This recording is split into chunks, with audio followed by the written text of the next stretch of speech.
There's a lot here to be excited about. Just like the internet today, more people are going to have the freedom to find a business model that works for them, whether that's custom work, tipping, subscriptions, ads, or other monetization tools that may only make sense in the metaverse. Now think about how many people make a living on the internet today, and how many of those jobs just didn't even exist a few years ago. I expect that the metaverse is going to open up lots of opportunities for people in the exact same way. Now, we have confidence in this general direction, and we're investing significantly in building for this future, but the reality is that no one knows exactly which models are going to work and make this sustainable.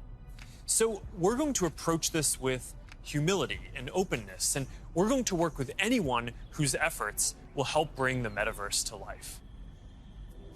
So now Boz is going to join us to talk about what people are already building for the metaverse and what kinds of tools we can create to help out.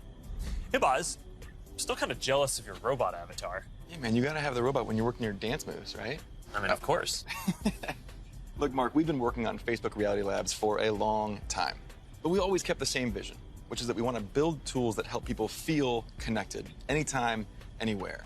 And that vision is what drives us today, to help people get together in virtual spaces.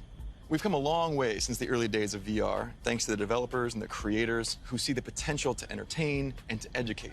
But of course, we still have a lot farther to go. So to keep the pace of innovation moving faster and empower more use cases, we do have a few exciting announcements. Today, we're introducing the Presence platform, which is a broad range of machine perception and AI capabilities that empower developers to build mixed reality experiences on Quest 2. Now, you want to tell us more about the Presence platform? Yeah, we've said before that realistic presence is the key to feeling connected in the metaverse. And the Presence platform's capabilities are what's going to deliver on that promise. Things like environmental understanding, content placement and persistence, voice interaction, standardized hand interactions. In fact, let's start with hands. I mean, the human hand is an engineering marvel. And bringing hands into VR was no easy feat. It required a lot of collaboration against product, design, research, but we continue to improve that product, finding new ways to navigate with gestures and interact with VR. So today, we're introducing the Interaction SDK, a library of modular components that will make it easy to add hand interactions to your apps. That's pretty exciting. Yeah, we really think this is going to help people accelerate the build time for new and existing titles that allow people to use their hands more naturally in more virtual experiences. Now, in addition to hands, there's another exciting interaction space for VR. That's your voice. The Voice SDK lets developers integrate voice input into their games and apps so they can create new gameplay and navigation. So soon, you'll be able to jump into a FitXR workout and shake up your routine just by saying, "Surprise me." Oh, yeah, I've tried this one before. This one's really tough. Yeah, me too. It is. Since we launched the Pass-Through API, we've already seen breakthrough experiments from developers that blend the virtual and the real world. Soon, with our next SDK release, developers will be able to ship their mixed reality apps on the Oculus Store and an App Lab. Now, of course, access to pass-through by itself is not enough. To achieve that rich mixed reality experience, apps also need to be aware of things in the room and, blend the virtual objects with the physical environment around them so they can coexist in the same space. So developers want to be able to place, persistent world-locked content like animated holograms or your Instagram feed in your real space. And tools like spatial anchors and scene understanding capabilities will help make these mixed reality experiences feel seamless. Now, I'd gladly nerd out with you on the technical details of this with you. I know. But I think it's better to show you. Load the world beyond. This is Oppie. Oppie, come on, Oppie. Who is a good persistent state virtual object layered on an interactive pass-through environment? Oh, you are. Yes, you are. Oppie, sit. Pets in the metaverse, man. Just as stubborn as they are in the physical world. You know, Boz, I always really wanted a forest in my living room. Did you? Not really. I'm looking forward to how developers are going to be able to build a new generation of mixed reality experiences on Quest 2. And it also gives us a glimpse of the kind of worlds that people are going to be able to build. Now let's talk about augmented reality.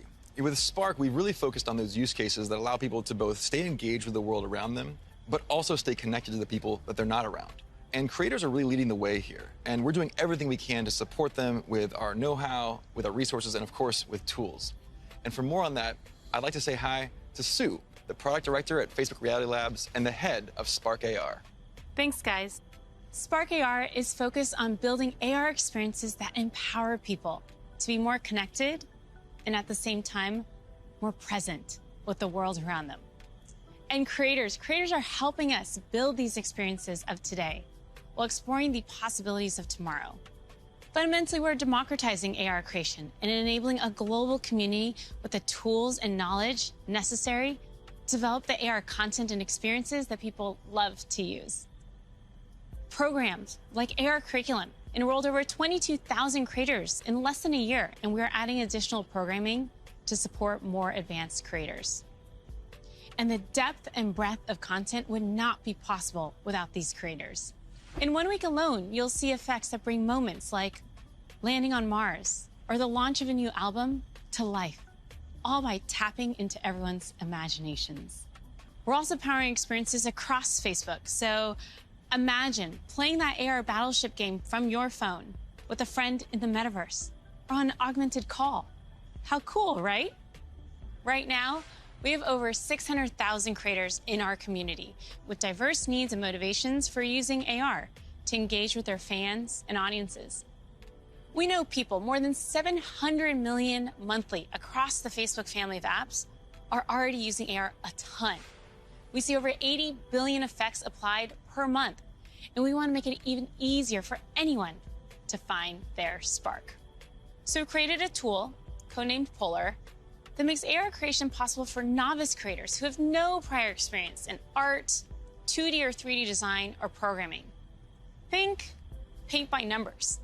So creators whose first love might be photography, video, or dance can enhance their content for their own special effects. And that's an important piece of this vision and this community. It's open to anyone and everyone who's curious. And the metaverse is well positioned to be a strong digital economy for creators from all walks of life. This is primitive to a functioning metaverse. And we want to make sure creators are ready to share their creativity and capitalize on this emerging opportunity from day one.